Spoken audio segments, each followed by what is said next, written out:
Like and subscribe and click the bell icon to get new video updates. Traditional Indigenous burning protecting last known koalas on NSW far south coast. Dan Morgan retraces steps he has taken hundreds, maybe thousands of times through the forest surrounding Biamanga Mountain. Somewhere, dispersed through the canopy above, lives the last known population of koalas on the NSW far south coast. Biamanga is a place of initiation. It is where we get taught law, Mr. Morgan, a Yuin Djiringanj traditional custodian, said. And the koala, he is like the protector custodian of this area.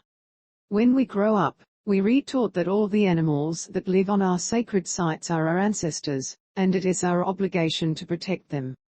2.5 years ago, in the space of a few terrifying hours, bushfires tore through hundreds of kilometres of bushland and paddocks to the west of Biamanga.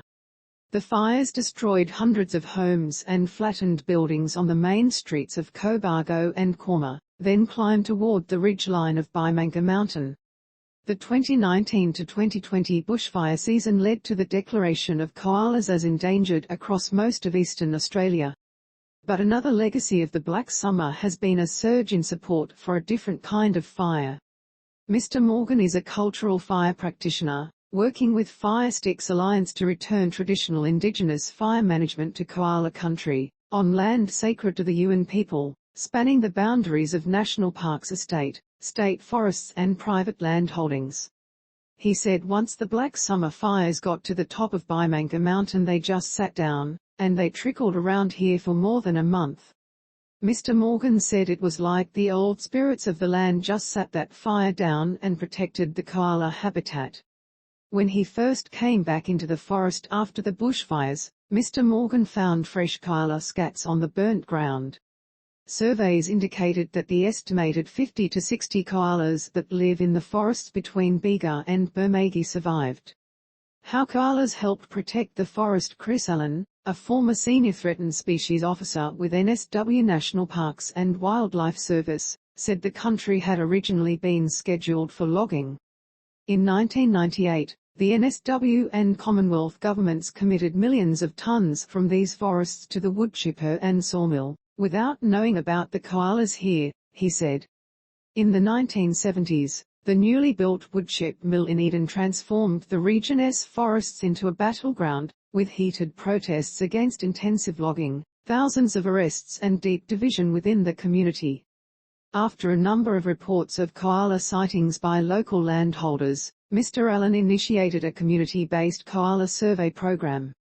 For more than 25 years, community volunteers, agency staff and local contractors, including from local Aboriginal land councils, have searched the leaf litter under more than 100,000 trees to look for koala scats.